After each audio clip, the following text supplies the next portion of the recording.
मनीष एक auto rickshaw चलाता था। जब वो 15 साल का था तब उसके पिता का देहांत हो गया। इसी कारण मनीष को ही घर की जिम्मेदारी उठानी पड़ी और कॉलेज की पढ़ाई छोड़कर पिता की ऑटो चलाने का काम मनीष ने संभाल लिया। मनीष की बड़ी बहन सुलेखा की शादी में जो उसके पिता ने कर्जा लिया था, उसे उतारने के लिए मनीष ने अपना घर भी बेच दिया और माँ के साथ किराए के घर में रहने लगा। मनीष की बड़ी बहन अपने ससुराल में खुश है। इस बात की उसे बहुत तसल्ली है। माँ, सुलेखा दीदी का मेरे मोबाइल पर फोन आया है। तुम बात कर लो, फिर मैं ऑटो लेकर काम पर निकलता हूँ। हेलो सुलेखा दीदी, ये लो माँ से बात करो। हाँ बेटी, अपना ध्यान रखा कर, खूब खाया पिया कर। इससे बच्चे की सेहत पर अच्छा असर होगा। अब बस यही इच्छा है कि जल्दी से मैं नानी बन जाऊं और मनीष मामा। हाँ वो तो है। अब मामी कहलवाने वाली बस आ जाए तो मैं सुकून से तीर्थ यात्रा पर निकल जाऊंगी। नहीं नहीं, अपने नाती पोतों को खिलाकर ही तीर्थ यात्रा पर जाऊंगी। माँ, बस मनीष के लिए अच्छी सी लड़की ढूंढ लो जो घर संभाल ले।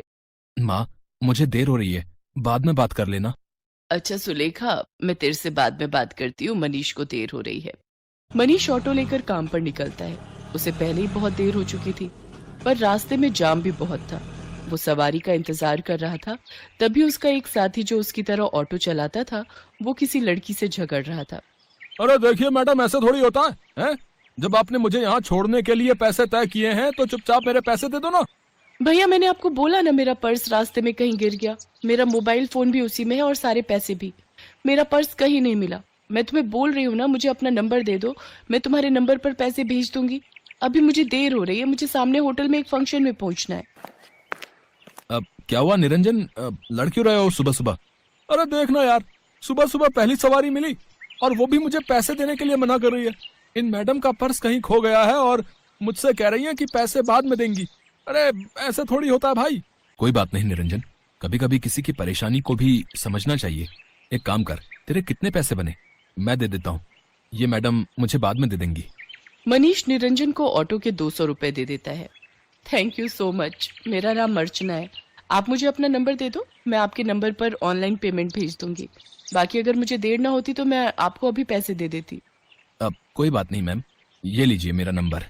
अर्चना नाम की वो लड़की मनीष का मोबाइल नंबर ले लेती है और अगले दिन मनीष के मोबाइल पर पैसे ट्रांसफर कर देती है। आपके पैसे मैंने अकाउंट में भेज दिए हैं, आप चेक कर लीजिए। और कल के लिए एक बार फिर से थैंक यू। आपने अनजान होकर भी मेरी मदद की। अर्चना और मनीष बात करने लगते हैं। अर्चना को मनीष से बात करना बहुत अच्छा लग रहा था। उसके बाद एक दो बार अर्चना की मुलाकात मार्केट में मनीष से हो ही जाती है। धीरे धीरे दोनों दोस्त बन जाते हैं। मनीष को पता चलता है कि अर्चना एक बहुत ही अमीर खानदान की लड़की है, तो वो उसे समझाता है। अर्चना, तुम बहुत ही अमीर खानदान की लड़की हो। तुम में और मेरे में जमीन आसमान का फर्क है।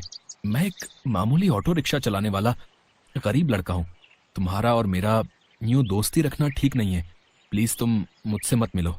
तुम ना मिलने की बात कर रहे हो, पर आज तो मैं तुम्हें अपने प्यार का इजहार करने आई थी।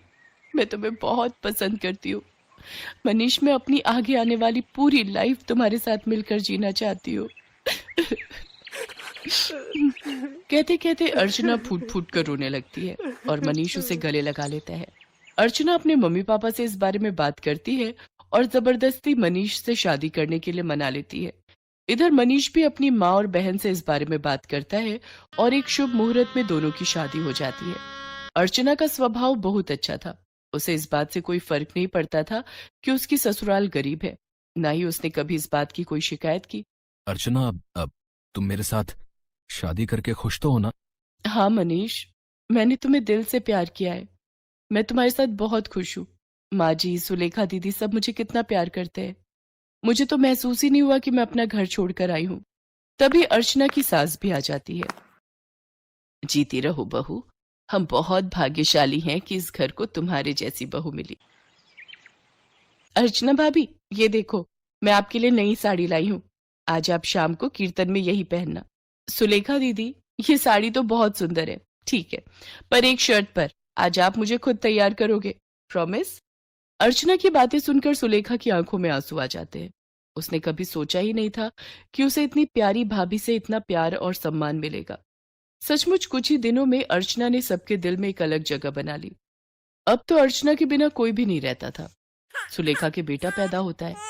इधर अर्चना भी गर्भवती हो जाती है। अर्चना मिलेगा। सचमुच कुछ ही दिनों में अर्चना ने सबके दिल में एक अलग जगह बना ली। अब तो अर्चना के बिना कोई भी नहीं रहता था। सुलेखा के बेटा पैदा होता है। इधर अर्चना भी गर्भवती हो जाती है। अर्चना के मां बनने के बारे में जब उसके मम्मी पापा को पता चलता है तो वो उसे मिलने के लिए उसके ससुराल आते हैं। पर अर्चना का घर देखकर दोनों ही मुंह बनाने लगते हैं। अर्चना, तुम अपने मम्मी पापा के पास बैठो, रसोई से चाय और नाश्ता मैं ले आती हूँ। क्या बात है अर्चना, तुम इस हालत में भी घर के काम खुद ही करती हो? तुम्हारे घर में कोई नौकर चाकर नहीं है क्या? कैसी बातें करती हो ललिता तुम जानती भी हो तुम्हारी बेटी किस घर में ब्याही है। यहाँ 2 वक्त की रोटी खाने के लिए भी सोचना पड़ता है। एक टाइम की सब्जी दूसरे टाइम खाते होंगे ये भला क्या नौकर चाकर रखेंगे? नहीं पापा, ऐसी कोई बात नहीं है।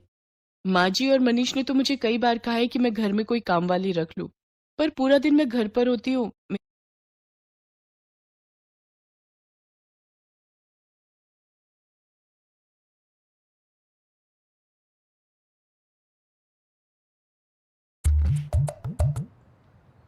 अमेज़न पर मिलेगा रोज का सामान। तो आपने आज क्या खरीदा? जी और मनीष ने तो मुझे कई बार कहा है कि मैं घर में कोई काम वाली रख लूं, पर पूरा दिन मैं घर पर होती हूँ, मेरा भी मन नहीं लगता। और फिर मैं तो कुछ भी नहीं करती, सारा काम माँ जी ही करती है, मुझे उठने ही नहीं देती। ये लीजिए चाय। अर्चना, तुम्हें ये समोसे बहुत पसंद है ना? मैं ये भी हलवाई से खरीद लाई हूँ, अपने मम्मी पापा को भी दो। नहीं नहीं, मैं ऑयली फूड कम खाती हूँ। और अर्चना, तुम भी ये सब मत खाया करो, तुम्हें इस टाइम में जूस फ्रूट्स ये सब लेना चाहिए। बहन जी, आप तो समझदार हैं, ये समोसे वगैरह ये सब बहुत नुकसानदायक है। मम्मी, आप मेरी टेंशन मत लो, माँ जी मेरा पूरा ख्याल रखती है। वो मुझे समय पर जूस फ्रूट दूध दही सब्जियां और सब कुछ खाने के लिए देती है। तभी अर्चना की ननद सुलेखा भी आ जाती है। अर्चना भाभी, मैंने डॉक्टर से अपॉइंटमेंट ले लिया है। कल सुबह 11 बजे आपको मेरे साथ चलना है, तो आपका चेकअप हो जाएगा और बाकी जो इंजेक्शन वगैरह। सुलेखा, तुम्हारा कौन से हॉस्पिटल में बच्चा हुआ था जिस डॉक्टर के बारे में तुम बात कर रही हो? जी, वो बड़े बाजार में जो हॉस्पिटल है जहाँ डॉक्टर नेहा बैठती हैं, वो सस्ता बेकार सा हॉस्पिटल। अर्चना, तुम उस हॉस्पिटल में चेकअप के लिए जाओगी? तुम्हारा दिमाग तो ठीक है। अर्चना, तुम एक मामूली से हॉस्पिटल में चेकअप के लिए जाओगी? तुम चिंता मत करो। इन लोगों के पास अगर तुम्हारे इलाज के लिए पैसे नहीं है तो क्या हुआ, मैं तुम्हारे लिए इस शहर के सबसे बड़े नामी हॉस्पिटल में आज ही बात कर लेता हूं। और तुम अभी के अभी अपना सामान पैक करो और हमारे साथ चलो। किसके घर? आपके घर पापा? मैं अभी अपना घर छोड़कर कहीं नहीं जा सकती। मुझे डॉक्टर नेहा, जो कि एक बहुत बड़ी और समझदार डॉक्टर है, उन्होंने सुलेखा दीदी की नॉर्मल डिलीवरी की है। उन्होंने मुझे पूरा रेस्ट करने के लिए बोला है। और शायद आपने ठीक से सुना नहीं, मुझे कल सुलेखा दीदी के साथ डॉक्टर के पास जाना है। आप थोड़ी देर और बैठेंगे या जा रहे हैं? क्योंकि अभी ना मनीष आने वाले हैं। वो शहर में एक नया रेस्टोरेंट खुला है, वहां पर मेरी फेवरेट आइसक्रीम मिलती है, तो आज मेरा वो खाने का प्लान है। तो हम सब डिनर के लिए जाने वाले हैं। अर्चना का ऐसा कोई प्लान नहीं था, ये उसकी सास और सुलेखा जानते थे। पर अर्चना अपने मम्मी पापा को एहसास दिलाना चाहती थी कि उसके ससुराल वालों का और अपमान ना ही करे तो उनके लिए बेहतर है। अर्चना के मम्मी पापा लज्जित हो जाते हैं और कुछ देर बाद वहां से चले जाते हैं। अर्चना की सास और ननद दोनों की आंखों में खुशी के आंसू थे। अर्चना अपनी सास और ननद के गले से लग जाती है। ये कहानी है सुभद्रा की।